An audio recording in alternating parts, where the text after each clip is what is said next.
नमस्कार दर्शक बंधु रिंकू मोटिवेशनल लाइव चैनल रे आपण मानकु स्वागत। दर्शक बंधु महाशिवरात्रि वर्षकरे थरे पड़ी थाए। यही दिन करा जाउथिबा उपाय द्वारा सबु बेले लाभ मिली थाए। यही दिन भगवान महादेवंकर विशेष कृपा मध्य मिली थाए। यही दिन किछि एणु तेणु खाइले महादेवंकर क्रोधर सामना करिबाकू पड़ी थाए। महादेवंकु प्रसन्न करिबा पाई शिवरात्रि पर्व अत्यंत महत्वपूर्ण अटे। चलित वर्ष महाशिवरात्रि फेब्रुआरी 15 तारिख रे पालन कराजिबो। एही दिन अनेक लोक महादेवंकु प्रसन्न करिबा पाई उपवास रखिथांती। उपवास रखिबा द्वारा मन को शांति मिली थाए, किंतु एही समय रे शरीरर विशेष ध्यान रखिबा उचित। आपण उपवास रखुथिले से हो कमला एवं कदली खाई पारिबे। एहाकू सेवन करिले महादेवंकर विशेष कृपा आपणଙ୍କୁ प्राप्ति हेबो। एहा व्यतीत फल जूस, नड़िया पानी, सागु, अटा रुटी एवं 5टी ड्राई फ्रूट्स मध्य आपण खाई पारिबे। किछि जिनिस शिवरात्रि दिन सेवन करिबा उचित नुहे। एही दिन पियाज रसुन रे तैयारी जिनिस को सेवन करंतु नाही।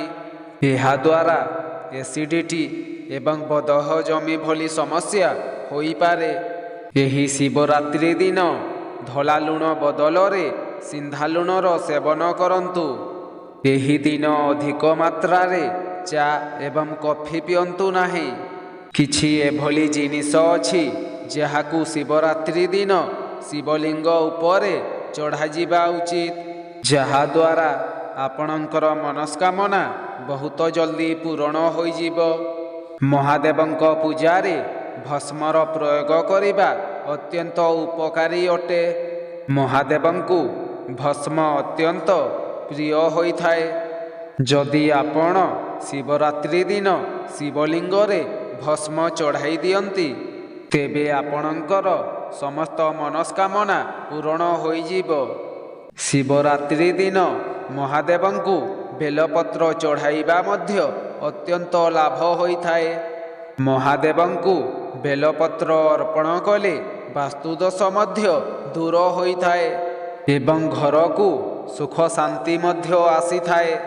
पौराणिक कथा अनुजाई महादेवंक अस्त्ररु रुद्राक्षर जन्म होइथिला। एही दिन महादेवंकु अपराजिता फूल एवं क्षीर चढ़ाइबार नियम रही अछि, कारण एही सबु जिनिस महादेवंकर अत्यंत प्रिय अटे। जदि आपण शिवलिंगरे 1 लोटा क्षीर अर्पण करंती तेबे आपणक जीवनरु प्रत्येक समस्यार निवारण होई जिवो। महाशिवरात्रि दिन एही उपाय करुथिबा व्यक्तिंकु जीवन रे केबे कोनोसी अभाव होई न थाए। जेतेबेले गंगा पृथ्वी पृष्ठकू आसीथिले सेतेबेले महादेव तांकू निज जटारे धारण करिथिले। तेणु गंगा जल महादेवंकर अत्यंत प्रिय अटे। तेणु शिवरात्रि दिन शिवलिंगरे गंगा जल निश्चय चढ़ांतु। भगवान शिवंकर कृपा पाइबा पाई महाशिवरात्रि सबुठारु श्रेष्ठ अटे।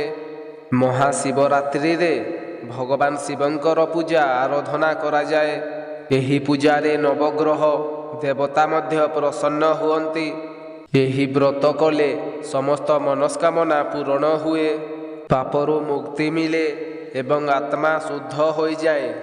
सुख शांति, धन संपत्ति, सफलता, प्रगति, संतान चाकिरी, प्रमोशन, विवाह, प्रेम और रोग सबुरु रक्षा पाइबा पाई महाशिवरात्रि रे एही मंत्र को जप करंतु। महाशिवरात्रि दिन शुभ मुहूर्त रे महादेव और पार्वती को पूजा कले शुभ फल मिली थाए। महाशिवरात्रि दिन राति रे 4 थर शिव पूजा करिवार परंपरा रही। महाशिवरात्रि रे पूजा करिबा परे ଏହି ମନ୍ତ୍ରକୁ ଜପ କରିଲେ ଜୀବନରେ ଶୁଭତା, ଅନୁକୂଳତା ଓ ପ୍ରଗତି ମିଳିଥାଏ। ତେଣୁ ମହାଶିବରାତ୍ରି ଦିନ ଏହି 15ଟି ମନ୍ତ୍ରକୁ ଜପ କରନ୍ତୁ। ଭଗବାନ ଶିବଙ୍କର ଏହି ଚମତ୍କାରିତା 15ଟି ମନ୍ତ୍ର ହେଉଛି ଓଂ ନମଃ ଶିବାୟ, ଓଂ ସର୍ବତ୍ମଣି ନମଃ, ଓଂ ତ୍ରିନେତାୟ ନମଃ, ଓଂ ହରାୟ ନମଃ, ଓଂ ଇନ୍ଦ୍ରମୁଖାୟ ନମଃ, ଓଂ ଶ୍ରୀକଣ୍ଠାୟ ନମଃ, ଓଂ ବାମଦେବାୟ ନମଃ, ଓଂ ତତ୍ପୁରୁଷାୟ ନମଃ, ଓଂ ଈଶାନାୟ ନମଃ, ଓଂ ଅନନ୍ତ ଧର୍ମାୟ ନମଃ, ଓଂ ଜ୍ଞାନଭୂତାୟ ନମଃ, ଓଂ ଅନନ୍ତ ବୈରାଗ୍ୟ ସିଂହାୟ ନମଃ, ଓଂ ପ୍ରଧାନାୟ ନମଃ, ଓଂ ବ୍ୟୋମାତ୍ମନି ନମଃ। ଏହି ମନ୍ତ୍ର ସହିତ ଶିବ ଗାୟତ୍ରୀ ମନ୍ତ୍ର ଜପ କରିଲେ ଅତ୍ୟନ୍ତ ଶୁଭ ଫଳଦାୟକ ହୁଏ ବୋଲି କୁହାଯାଏ। ଯଦି ଆପଣ ଯେକୌଣସି କରଜରେ ବୁଡ଼ି ରହିଛନ୍ତି ତେବେ ଭଗବାନ ଶିବଙ୍କୁ ପ୍ରଣାମ କରି ଏହି ମନ୍ତ୍ରକୁ ଜପ କରନ୍ତୁ। କରଜରୁ ମୁକ୍ତି ପାଇବେ। ଦର୍ଶକ ବନ୍ଧୁ, ମହାଦେବଙ୍କ ଉତ୍ସବ ମହାଶିବରାତ୍ରି ହିନ୍ଦୁ ଧର୍ମରେ ଅତ୍ୟନ୍ତ ମହତ୍ତ୍ୱପୂର୍ଣ୍ଣ ଅଟେ। ପ୍ରାଚୀନ ପୁରାଣ ଅନୁସାରେ ମହାଶିବରାତ୍ରି ଦିନ ମଧ୍ୟରାତ୍ରିରେ ମହାଦେବ ସ୍ୱୟଂ ଲିଙ୍ଗ ଉପରେ ପ୍ରକଟ ହୋଇଥିଲେ। ଏହାଦ୍ୱାରା ସମସ୍ତ ବ୍ରହ୍ମାଣ୍ଡ ସକାରାତ୍ମକ ଉର୍ଜାରେ ପରିପୂର୍ଣ୍ଣ ହୋଇଯାଇଥିଲା। ଏହା ମହାଦେବଙ୍କ ନିରାକାର ରୂପରୁ ସାକାର ରୂପ ଥିଲା। ପ୍ରଥମ ଥର ପାଇଁ ଶିବଲିଙ୍ଗର ପୂଜା ଭଗବାନ ବିଷ୍ଣୁ ଏବଂ ବ୍ରହ୍ମଦେବ କରିଥିଲେ।